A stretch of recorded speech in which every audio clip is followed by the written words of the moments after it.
Good evening everyone. ये मैंने help ticket को ऑटोमेट किया है। तो जो हेल्प टिकट का सिस्टम है वो आपको स्ट्रक्चर ये दिखाई दे रहा होगा। इसमें क्या है कि पीसी अपना हेल्प टिकट का एक फॉर्म है, लिंक, ये यूनिवर्सल फॉर्म है। ये आप मोबाइल से भी ऑन कर सकते हो। इसका एक यूआरएल है और इवन आप प्रोसेस शीट पे भी देख सकते हो।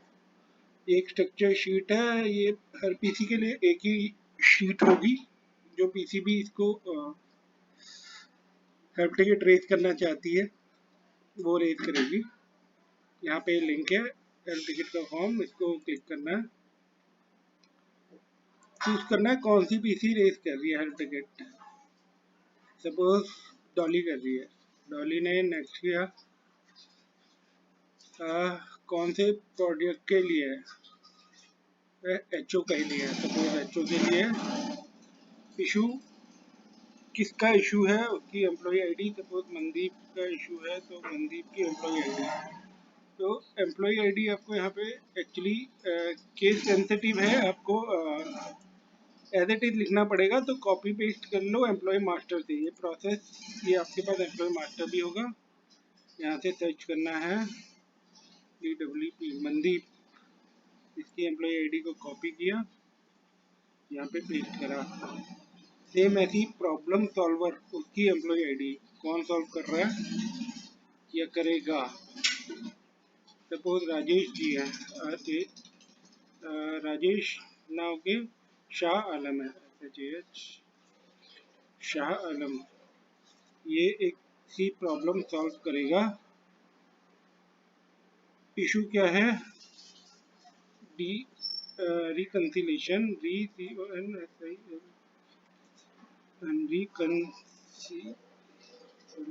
Reconciliation spelling reconciliation DATA to BROVIDET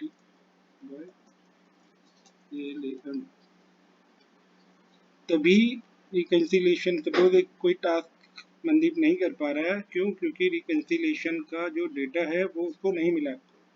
कोई भी टाइप का इशू है तो आप यहाँ पे इशू डिस्क्रिप्शन में डिस्क्राइब कर सकते हो। नेक्स्ट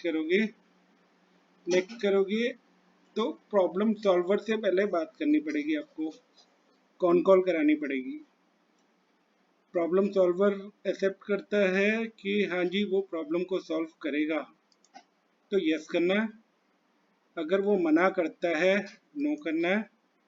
और अगर बात में ही, आपकी बातचीत में ही प्रॉब्लम सॉल्व हो गई तो ऑलरेडी रिजॉल्व ऑन कॉल करके नेक्स्ट करके सबमिट कर देना है। सपोज उसने कहा कि मैं सॉल्व करूँगा, शाह आलम ने कहा कि मैं सॉल्व करूँगा, आपने नेक्स्ट किया। उनसे डेट ले लेनी है, आप कब सॉल्व करेंगे। सपोज उन्होंने कहा मैं 26 तारीख को सॉल्व करूँगा, 26 तारीख की डेट ले ली, सबमिट कर दिया। यहाँ पे क्या होगा प्रोसेस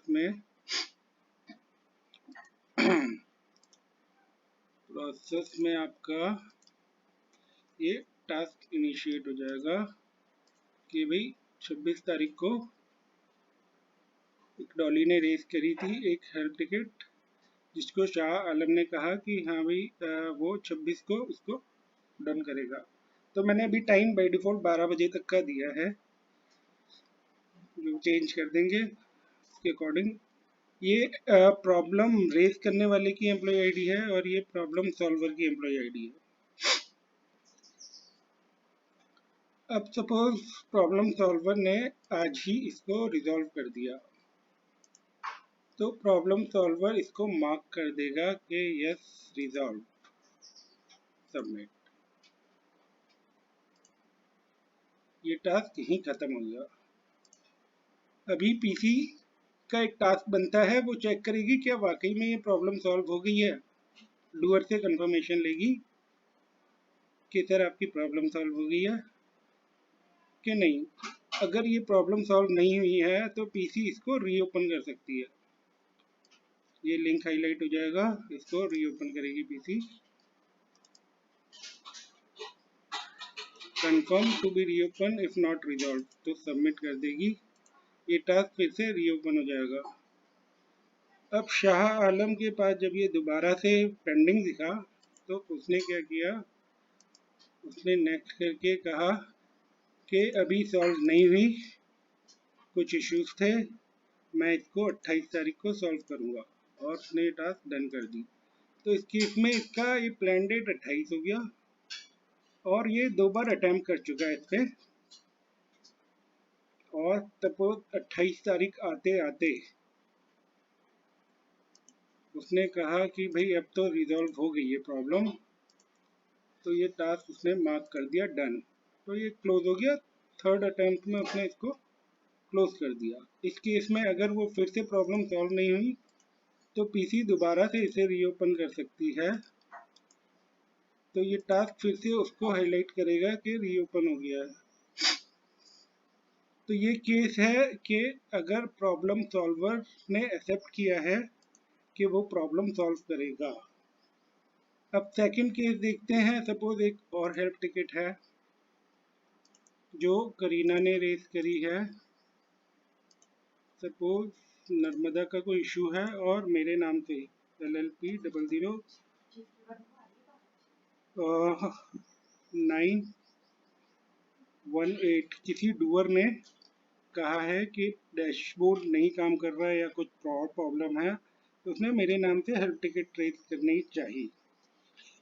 301 मेरी एम्प्लॉय ID 301 इशू लिखा है कि PAY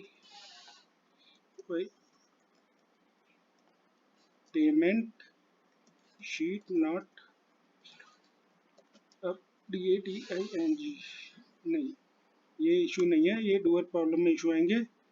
payment sheet will COR amount AMOUNT correction REQUIRED।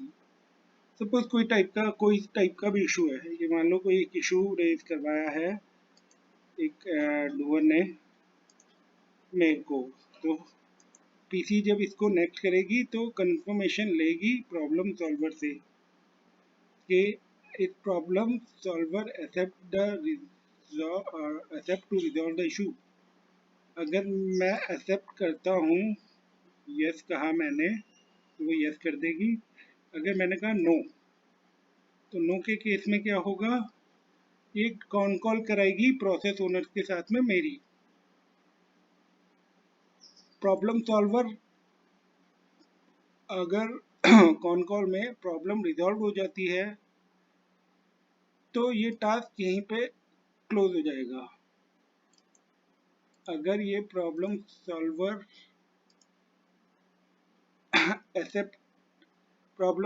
Accept करता है उस कॉन कॉल में कि हाँ ठीक है मैं ही देख लूंगा वो इशू, तो पीसी उससे डेट ले लेगी कि भाई यहाँ कब तक कर दोगे। अगर इस कॉन कॉल में प्रॉब्लम सॉल्व नहीं होती है और इशू अभी भी एग्जिस्ट करता है तो ये एक्सकेलेट कर देगी इशू ये प्रोसेस को, ये प्रोसेस को कॉल करेगी, उससे डेट ले लेगी कि मैम आप बताइए कि भाई सर को एक्सकेलेट करके प्रॉब्लम रिजॉल्व करवानी, तो ये प्रोसेस को एक डेट दे देगी। सपोज ये प्रोसेस ने एक डेट दे दी 30 तारीख कि भाई 30 तारीख को मैं रिजॉल्व करा दूंगी। तो इस केस में क्या होगा, ये प्रोसेस के पास टास्क चला जाएगा एलोकेट होके, और जिसने रेस किया है उसका तो आईडी रहेगा। इस केस में ये प्रोसेस की MIS निकलेगी। अब ये इसमें भी सेम लॉजिक है कि आगे ये जब डन कर देगी, जब रिजॉल्व हो गई तो डन कर देगी, नहीं हुई तो डेट दे देगी। अब सपोज ये कह रही है कि मैं 30 तारीख को मैंने नहीं करना, मैंने करना है अगली 3 तारीख को, अगले मंथ की 3 तारीख को। इस केस में ये 30 की जगह 3 तारीख को रिजॉल्व करेगी। 3 तारीख आ गई, ठीक है, 3 तारीख की डेट आ गई, बट ये टास्क इज येलो, एक सेकंड, ये येलो क्यों है? कंडीशनल फॉर्मेटिंग चेक कर लेता हूँ। येलो के केस में J9 is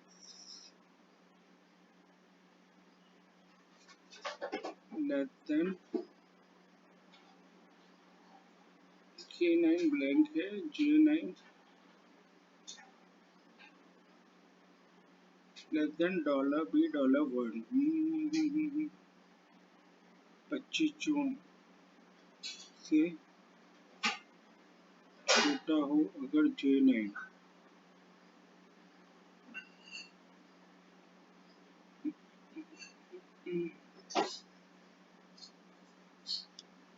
What is this? Oh, sorry, ये तो टेक्स्ट का रखा है, इसको मैं टुडे कर दूंगा। टुडे ठीक है। तो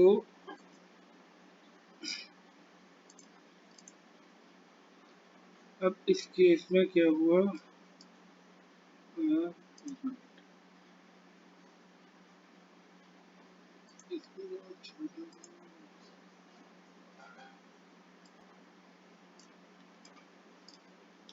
इसको हटा देता हूँ, बंद करना।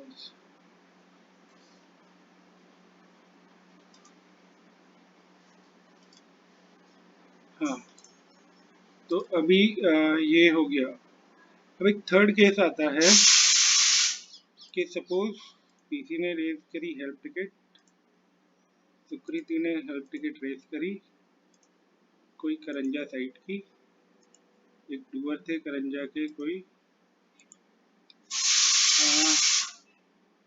सपोज कोई भी ले लेता हूँ, करंजा के ये डूअर हैं।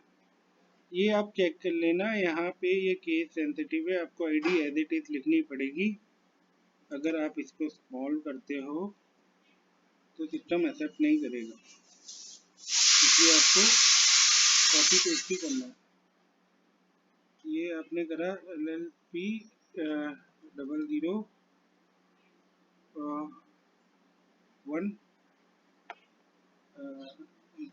ये है ऋषभ जी की आईडी 1641 1641। Issue is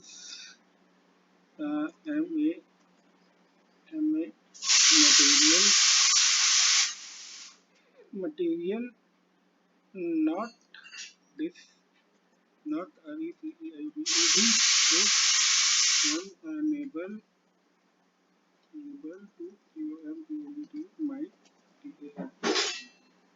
okay। अब इस केस में प्रॉब्लम सॉल्वर से जब बात हुई तो उन्होंने कहा कि मटेरियल आपका डिस्पैच हो चुका है। सपोज आप एक बार किसी से पता कर लो, और जब पता किया गया तो मटेरियल वाकई में डिस्पैच हो रखा था, तो ये प्रॉब्लम यहीं सॉल्व हो गई। तो इस केस में आपने एफर्ट लगाया, एक प्रॉब्लम में हेल्प टिकट रेज करी, तो आप नेक्स्ट करके इसको सबमिट कर देंगी। तो इस केस में होगा क्या कि ये क्रिएट तो हुआ, इशू तो रेज तो हुआ, बट ये जो आईडी है ये आईडी पीसी के नाम से है, तो पीसी ने ये प्रॉब्लम रिजॉल्व करा दी। डायरेक्ट पीसी के थ्रू अगर कोई भी प्रॉब्लम ऑन कॉल रिजॉल्व हो जाती है तो वो वहीं क्लोज हो जाएगी, फर्दर रीओपन नहीं हो पाएगी, आपको नया टास्क ही क्रिएट करना पड़ेगा। तो यही है एप टिकट का जो बनाया है, एक ऑटोमेशन किया गया है।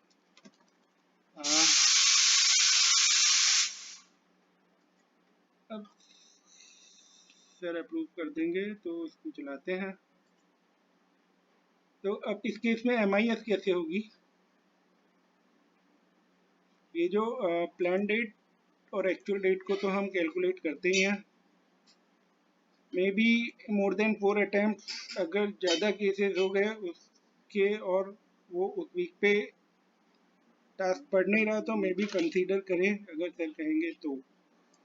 नहीं कहेंगे तो नहीं करेंगे उस सर्टिफिकेट को कंसीडर। और ये जो भी एम्प्लॉय प्रॉब्लम सॉल्वर्स हैं, जो भी प्रॉब्लम सॉल्वर्स हैं उनके डैशबोर्ड में ये रिफ्लेक्ट करेगा ये वाला पर्टिकुलर टास्क। इनके डैशबोर्ड भी बनाने पड़ेंगे, तो मैं एक शीट बना दूंगा जिसमें जो भी नए नए टिकट्स आएंगे वहाँ पे ये यूनिक एम्प्लॉय जिनकी टिकट्स अवेलेबल नहीं होंगी वहाँ पे रिफ्लेक्ट कर जाएगा, तो कोई भी देख के उसका डैशबोर्ड बना देगा उस पर्टिकुलर आईडी पे जाके। तो बस यही था हेल्प टिकट का स्ट्रक्चर। इसकी अभी एमआईएस बनानी है, इसका अप्रूव करते हैं तो फिर उसके अकॉर्डिंग हम इसको एमआईएस भी बनाएंगे। और एक चीज़, अगर यहाँ पे ये है तो स्कोर निकलेगा ये का, जो भी यहाँ पे एम्प्लॉय आईडी आएगी उसका स्कोर निकलेगा उस पर्टिकुलर टास्क से रिलेटेड, अगर वो उस वीक में पड़ता है तो हेल्प टिकट एक यूनिवर्सल फॉर्म है, आप ये लिंक अपना सेव कर सकते हैं। इस लिंक को यहाँ से कभी भी किसी को रेज करनी हो हेल्प टिकट यहाँ से रेज कर सकता है, इस लिंक को कॉपी कर सकता है, आपके मोबाइल फ़ोन पे भी खुल जाएंगे ये लिंक और आप वहाँ से डायरेक्ट इशू रेज कर सकते हो। बट अब आती है रीओपन की बात, तो अगर आप सपोज ये टास्क क्लोज नहीं हुआ है तो आप रीओपन शीट पे जाके ही करना। आपका एक डैशबोर्ड आपके को मिल जाएगा, एक पर्टिकुलर शीट होगी सेम जिसमें एम्प्लॉय मास्टर और ये एक प्रोसेस होगा। तो थैंक यू, बस इतना ही था इसमें। ओके।